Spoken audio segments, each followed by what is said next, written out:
Hello everyone, कैसे हैं आप सभी लोग। आई होप आप सभी खुश होंगे, स्वस्थ होंगे और अपनी ज़िंदगी को एक बेहतर तरीके से जी रहे होंगे गाइस। तो आज की जो रीडिंग है, आज की रीडिंग है कन्या राशि वालों के लिए। देखते हैं कन्या राशि वालों की लव लाइफ कैसे चल रही है और उनके पार्टनर की करंट एनर्जी क्या है। ये सारी चीज़ें आज की रीडिंग में देखेंगे गाइस। इस रीडिंग को आप चंद्र राशि, लगन राशि के अकॉर्डिंग भी देख सकते हैं। अगर आप इस रीडिंग से कनेक्ट कर पाते हैं तो प्लीज़ कमेंट बॉक्स में जाके रीडिंग को क्लेम ज़रूर करिएगा गाइस। चलिए स्टार्ट करते हैं आज की रीडिंग को। देखते हैं कन्या राशि वालों की लव लाइफ कैसी है गाइस। जब तक कार्ड शफल कर रही हूँ, आप अपने पार्टनर का या अपने इष्ट देवी देवता का नाम लीजिए, है ना। और इस रीडिंग को एक पॉजिटिव माइंडसेट के साथ देखिएगा गाइस। ज़रूरी नहीं है सबके साथ ये रीडिंग मैच करे, है ना, पर जिन लोगों के साथ भी ये रीडिंग मैच करे प्लीज़ कमेंट बॉक्स में जाके रीडिंग को क्लेम ज़रूर करिएगा और चैनल को लाइक एंड सब्सक्राइब ज़रूर करिएगा।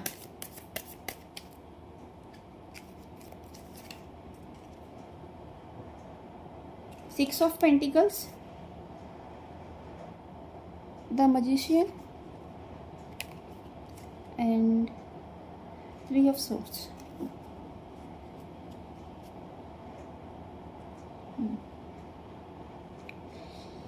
गाइस ऐसा लग रहा है आपके जो भी मतलब क्या कहते हैं, पैसों को लेकर जो भी चीज़ें थी, है ना, पास्ट में अगर आपका अगर लगता है कि पैसों को लेकर चीज़ें खराब थी, वो सही होती हुई दिख रही हैं सारी चीज़ें आपकी लाइफ में।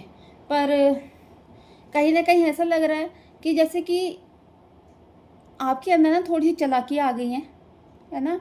अब आप मतलब एक काम होता है कि आप सीधे तरीके से भी काम कर सकते हैं, लेकिन नहीं, अगर आपके दिमाग में अगर थोड़ी सी चीज़ों को लेकर गलत आ रहा है ना, तो वो चीज़ें फिर सक्सेसफुल नहीं होंगी। आपको एक सीधे तरीके से काम करना होगा। ये चालाकियाँ करना, ये सारी चीज़ें नहीं करना। अगर ये सारी चीज़ें करेंगे ना तो आपके जो काम है ना वो सक्सेसफुल नहीं होंगे। जिस तरीके से एक बच्चा होता है ना, उसका जो एक हार्ट होता है बहुत ज़्यादा प्योर होता है ना, एक प्योर तरीके से चीज़ों को देखता है, करता, उसी तरीके से आपको ये सारी चीज़ें करनी है। तभी जाके आप चीज़ों में सक्सेसफुल होंगे और आपकी जो फाइनेंशियल इशू है वो तभी सही होंगे। अदरवाइज नहीं तो आप उन्हीं चीज़ों में स्ट्रक रहेंगे पूरी तरीके से। और जहाँ तक आपका ऐसा लग रहा है कि आपकी जो लव लाइफ है उस चीज़ को लेकर भी गाइस ऐसा लग रहा है कि आपने अपने जो पार्टनर को जो प्यार दिया है ना, मतलब वो भी एक तरह से कहते हैं ना, हद से ज़्यादा सब कुछ दे दिया आपने, मतलब आपने उनको टॉप पे रखा है हमेशा। बट यही है कि कई बार ऐसा होता है ना कि हम चीज़ों के लिए कई बार ओवर प्रोटेक्टिव होते हैं, बहुत ज़्यादा चीज़ों को मतलब किसी को दे देते हैं तो उस इंसान को उसकी कदर नहीं होती।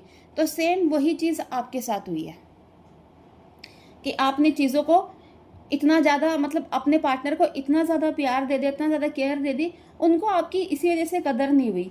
कहीं ना कहीं ये गलती आपकी भी है गाइस, है ना। जो चीज़ें जैसी हैं उनको आपको वैसे ही देखना है, वैसे ही उन चीज़ों को अपने ऊपर लेनी है। ऐसे नहीं है कि अपने दिमाग में कुछ भी उन चीज़ों को लेकर सोचना और तोड़ मरोड़ कर उन चीज़ों को अप्लाई करना नहीं। अगर ये चीज़ें आप अब करते भी थे ना तो इन्हीं वजह से आप फंसते गए हो। क्योंकि पास्ट में अगर आपने ये चीज़ें देखी भी होंगी, अगर आप कितनी भी मेहनत कर रहे थे, है ना, पैसों को लेकर चालाकियाँ कर रहे थे, है ना, पर वो क्या हो रहा था, वो सक्सेसफुल नहीं हो रही थी। अगर आज भी यही सारी चीज़ें रहेंगी तो काम गाइस आप लोगों को ख़राब होते हुए ही दिखेगा फिर। इसलिए चीज़ों को लेकर चालाकियाँ ना करें, ओवर प्रोटेक्टिव ना हो, जो जैसा है उसको वैसे ही रहने दीजिए, है ना। अपने एक कहते हैं सच्चे दिल से, एक बच्चे वाले दिल की तरह सोचें और उसी तरीके से चीज़ों को करें। देखिए आपके जो पार्टनर हैं आपके साथ वो कनेक्ट होना चाहते थे, है ना, कनेक्शन था पास्ट में भी उनके साथ और अच्छा कनेक्शन था। बट यही था, अगर उन्होंने भी आपको अगर छोड़ा है ना, थर्ड पार्टी तो आपके लोगों के बीच में है, ये कंफर्म है। पर अगर उन्होंने आपको छोड़ा तो पैसों के लिए छोड़ा, और किसी थर्ड पर्सन के पास गए हैं तो वो भी पैसों के लिए ही गए हैं कि उनके पास पैसा था। तो ये सारी चीज़ें हैं। कहीं ना कहीं ये भी दिख रहा है गाइस, जो मतलब आपने ये जो चालाकियाँ करी हैं, ये सारी चीज़ें करी हैं ना, पैसों को लेकर या चीज़ों को लेकर ओवर प्रोटेक्टिव हुए हो, कहीं ना कहीं ऐसा लग रहा है कि आपका ना ये बैड कर्मा भी था, है ना। कि ज़रूरी नहीं होती कि आपके काम में कोई नज़र लगाए, है ना, कोई ब्लैक मैजिक करे तभी आपके काम में रुकावट आई या नेगेटिविटी आएगी। कई बार हम अपने हाथों से भी अपनी चीज़ों को पूरी तरीके से ख़राब कर देते हैं। तो वो एक कारण था। आपके इसमें कोई ऐसा नहीं है कि आपकी किसी ने कोई क्या कहते हैं बैड नज़र रखी हो आपके काम को लेकर। बस यही था कि आप अपनी चीज़ों को बैलेंस नहीं कर पाए, है ना। बैलेंस ना होने की वजह से आपकी जो चीज़ें हैं ख़राब हो गई है। बट कहीं ना कहीं अब ये चीज़ें ठीक होती हुई दिख रही है ना। आपके अंदर एक स्टेबिलिटी आती हुई दिख रही है, एक बैलेंस आता हुआ दिख रहा है ना। और अब आपकी जो लाइफ में जो आप जो चाहेंगे वो होगा। बस यही है, आप सही तरीके से हार्ड वर्क करें। अब ऐसा भी लग रहा है गाइस कहीं ना कहीं, मतलब यही है कि अगर आपने ये सारी चीज़ें भी करी थी, एक ह्यूमन नेचर है ना, कि पैसों को लेकर थोड़ा सा इंसान ग्रीडी हो जाता है कि चाहिए पैसा चाहिए। तो बट अब ऐसा कुछ है नहीं। अब आप एक इनोसेंट तरीके से चीज़ों को करिए, है ना।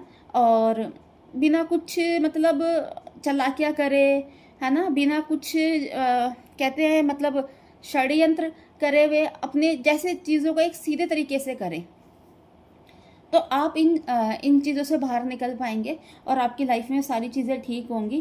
क्योंकि देखिएगा इसका कहीं ना कहीं ऐसा भी है, जो एक कहते हैं ना कि एक शनि की जो दृष्टि थी आप लोगों के ऊपर, अब 7.5 थी, वो भी अब आपके ऊपर से ख़त्म होती हुई दिख रही है। तो गाइस आज की रीडिंग में ये सारी चीज़ें थी। अगर आप इस रीडिंग से कनेक्ट कर पाए तो प्लीज़ मेरे चैनल को लाइक एंड सब्सक्राइब करना, और नेक्स्ट वीडियो के लिए हम जल्दी मिलेंगे। Bye, take care, God bless you all.